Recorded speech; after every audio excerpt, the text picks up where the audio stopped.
Sebuah perusahaan menjual sahamnya kembali ke publik. Sekilas kedengarannya kayak kabar bagus ya. Eits, tunggu dulu. Belum tentu. Jadi, ceritanya ada perusahaan jual saham treasury-nya. Otomatis, saham yang bisa kita beli jual di pasar atau yang biasa disebut free float jadi nambah. Nah, banyak nih yang langsung mikir, wah ini sinyal bagus. Tapi, yakin sesimpel itu? Oke, jadi kasus yang kita bahas ini dipicu oleh PPRE.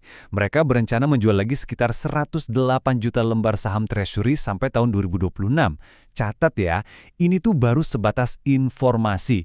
Ini bukan undangan pesta buat langsung borong sahamnya loh. Biar nggak salah paham, kita samain dulu frekuensinya. Apa sih saham treasury itu?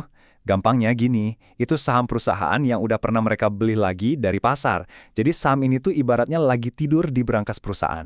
Nggak dimiliki publik, dan pastinya nggak dihitung sebagai bagian dari free float.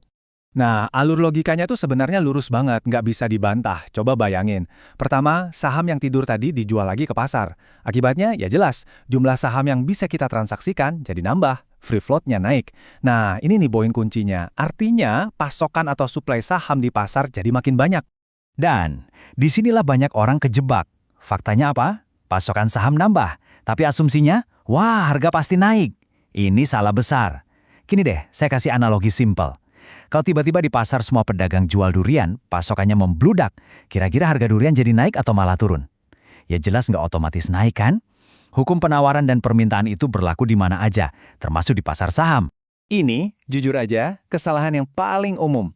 Setiap ada aksi korporasi, langsung dianggap sinyal bullish, sinyal buat beli. Padahal konteks pasarnya nggak dilihat.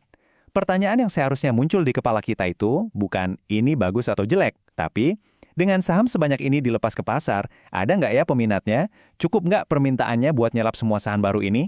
Jadi, yuk kita ubah cara pandangnya. Stop nanya ini bagus apa jelek. Nggak akan kemana-mana. Pertanyaan yang jauh lebih cerdas buat seorang investor adalah, oke, dengan pasokan saham yang nambah ini, profil risikonya jadi gimana? Berubah nggak? Pasarnya siap nggak nerima barang baru sebanyak ini? Siapa kira-kira yang bakal beli? Nah, itulah inti dari analisis yang benar.